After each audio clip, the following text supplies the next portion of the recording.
सुप्रसिद्ध कञ्चनजङ्घा 7-in-1 अगरबत्तीको उत्पादक सावित्री अगरबत्ती उद्योग प्रस्तुत गर्दछ प्रकृतिको सुगन्धले भरिएको मिठो सुवास जसले घरलाई शुद्ध र वातावरणलाई शान्त बनाउँछ। ओम सम्रानी कपधूप। दर्शकवृन्द नमस्कार। केन्द्रबिन्दु समाचारमा यहाँहरूलाई स्वागत गर्छु। म छु अपेक्षा ढुङ्गाना। केन्द्रबिन्दु समाचारमा हामी दिनभरिका महत्त्वपूर्ण एवं खोजमूलक समाचारहरू सम्प्रेषण गर्ने गर्छौं। आजको केन्द्रबिन्दु समाचार सुरु गरौं प्रमुख शीर्षकहरूबाट। प्रचण्डले दिएको निवेदनमाथि सर्वोच्चद्वारा पुनरावलोकन नगर्ने आदेश। केही दिनमै औपचारिक बैठक बसेर समसामयिक राजनीतिबारे निर्णय गर्ने माओवादी केन्द्रको निर्णय। शिक्षकहरूको गुणस्तर माथि उठाउन सके मात्र शैक्षिक गुणस्तरमा सुधार हुने प्रधानमन्त्रीको भनाइ। भौतिक संरचनाको विकासले मात्र शैक्षिक गुणस्तर कायम हुन नसक्ने उल्लेख।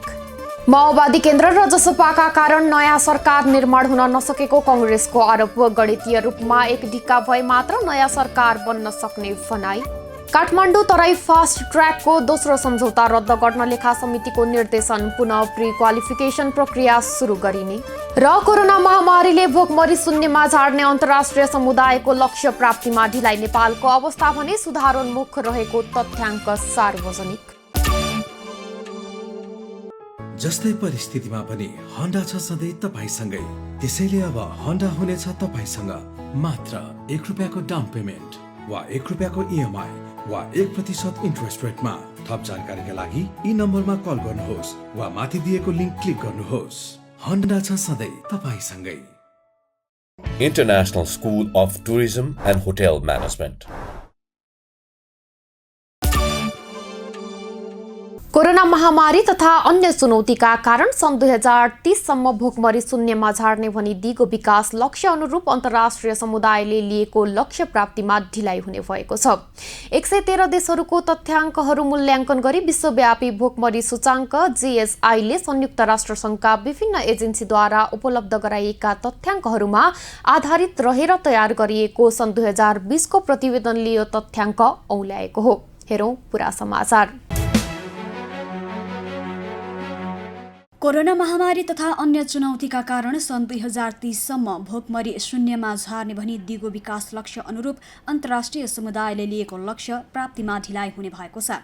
विश्वव्यापी भोकमरी सूचाङ्क GHI ले संयुक्त राष्ट्र संघका विभिन्न एजेन्सीद्वारा उपलब्ध गराइएका तथ्याङ्कहरूमा आधारित रहेर तयार गरेको सन् 2020 को प्रतिवेदनले यो तथ्य औल्याएको हो।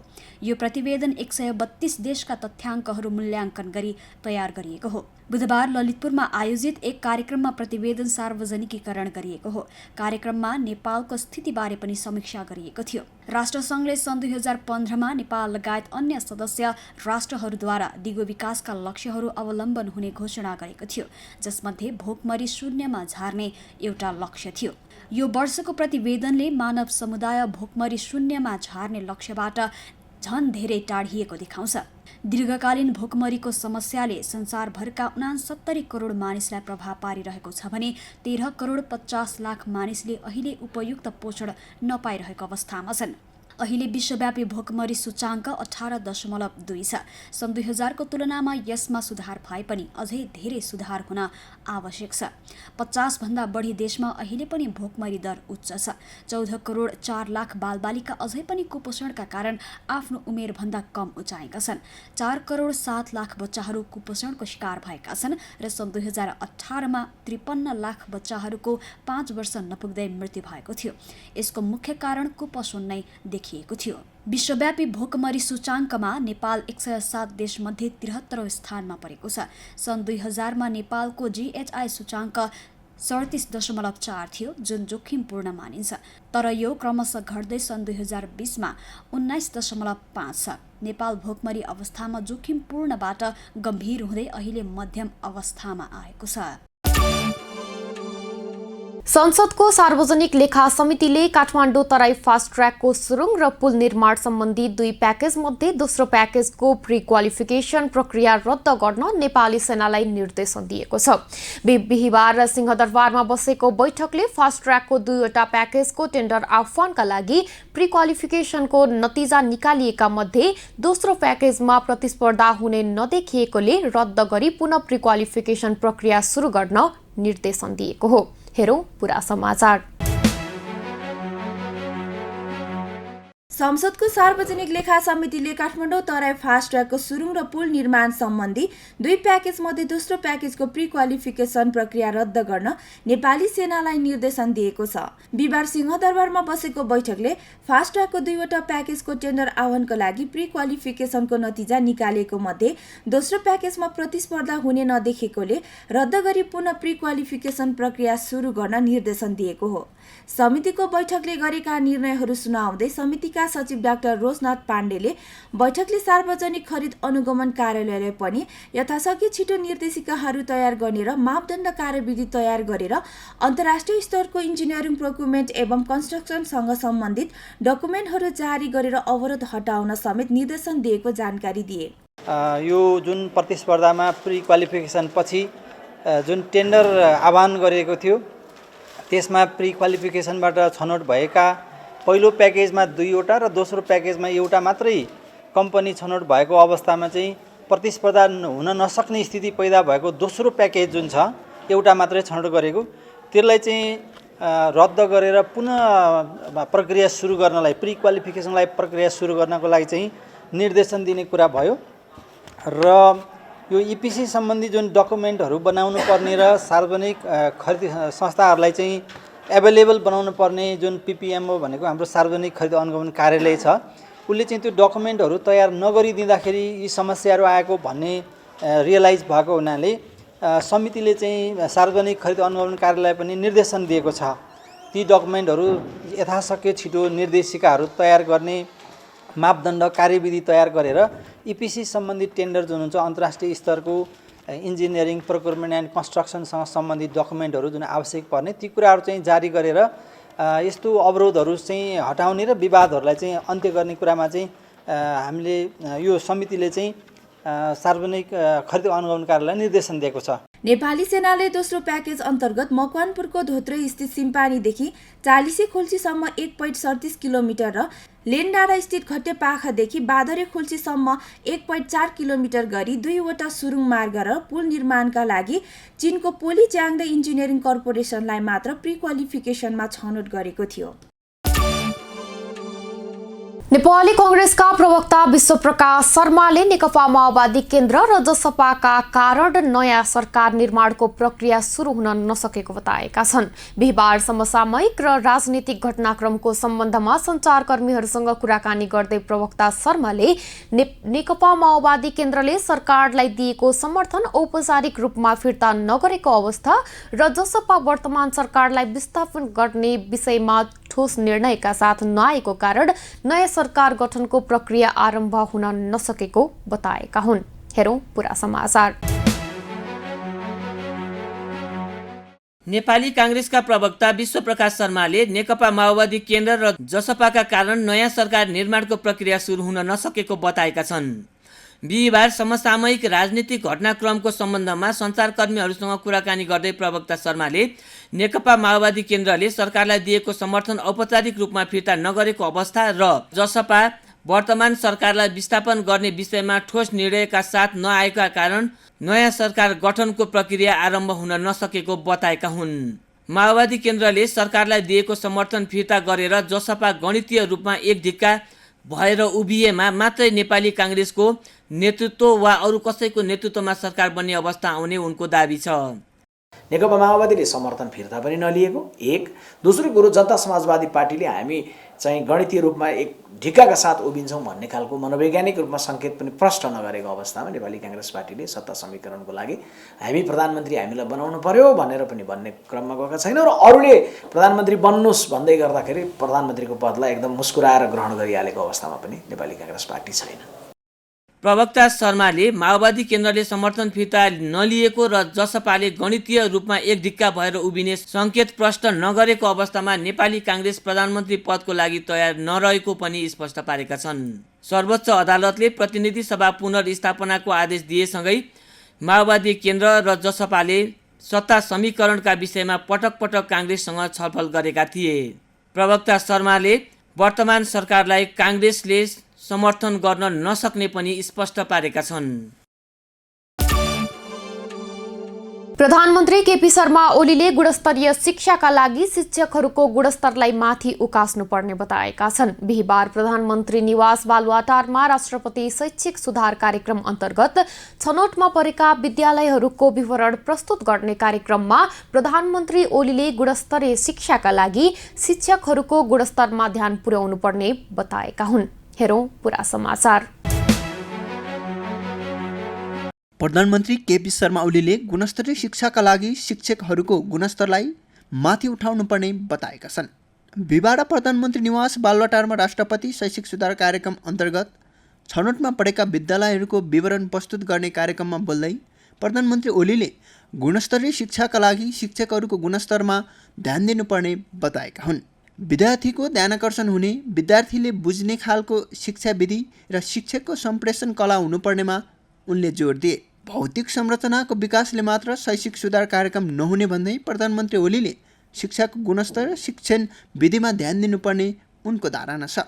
जतिसुकै हामी पूर्वाधार तयार गर्छौँ, राम्रा कक्षा कोठा छ, शौचालय पनि राम्रा बनायो, boys and girls, ladies and gents टोयलेट्स सबै ठिक छ,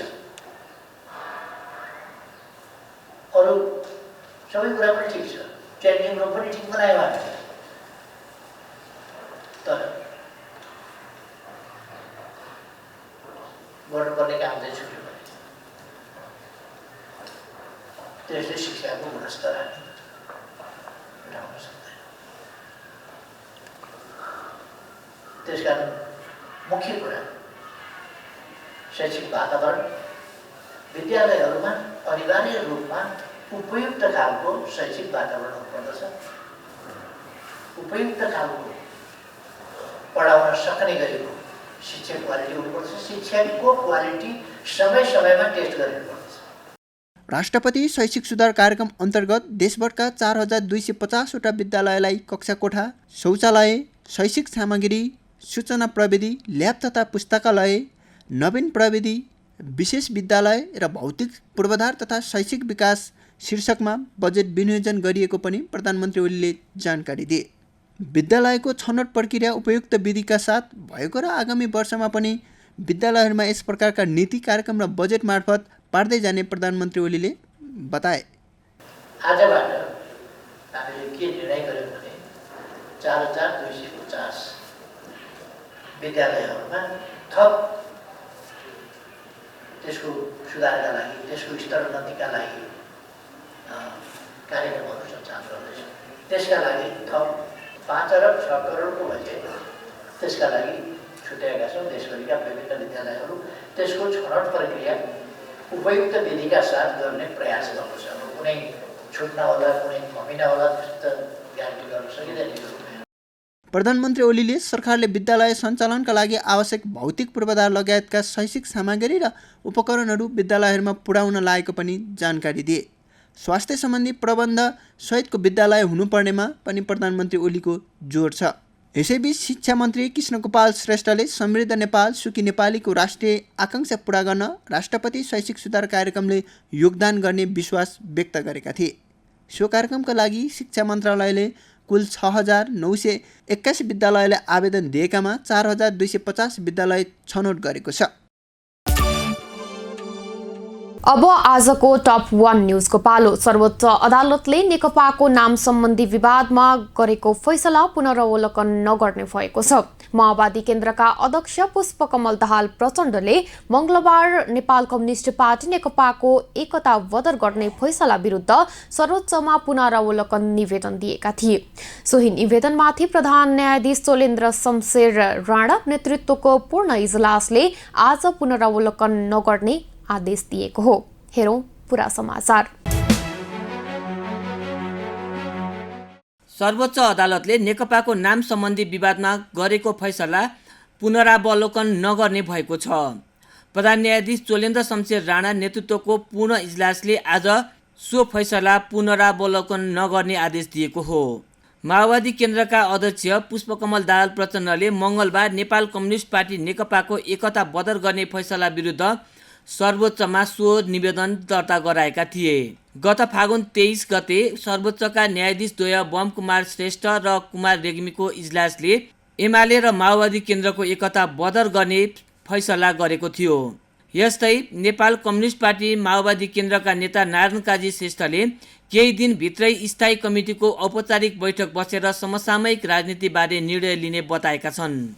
बिहिबार पार्टी केन्द्रीय कार्यालय पेरिस डाँडामा नेकपा माओवादी केन्द्रको स्थायी कमिटीको औपचारिक बैठकपछि सञ्चारकर्मीहरूसँग कुरा गर्दै नेता श्रेष्ठले पछिल्लो राजनीतिक परिस्थितिको विश्लेषण गर्नुका साथै विभिन्न राजनीतिक दलहरूसँग भएका वार्ताको ब्रिफिङ गर्ने काम भएको बताएका हुन्। बैठकमा पार्टीको साङ्गठनिक प्रक्रियाको विषयमा पनि प्रारम्भिक छलफल भएको उनले बताए।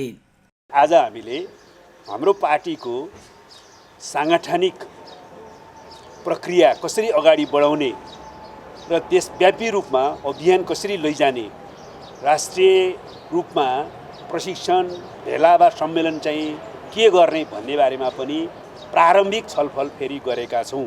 हाम्रो स्थायी कमिटीको पहिलाको चाहिँ सोचअनुसार नै हामीले स्थगित केन्द्रीय कमिटीको बैठक र राष्ट्रिय भेला वा सम्मेलन छिटै गर्ने र त्यो चाहिँ स्थायी कमिटीको बैठकबाट औपचारिक रूपमा निर्णय गर्ने निष्कर्ष पनि निकालेका छौँ।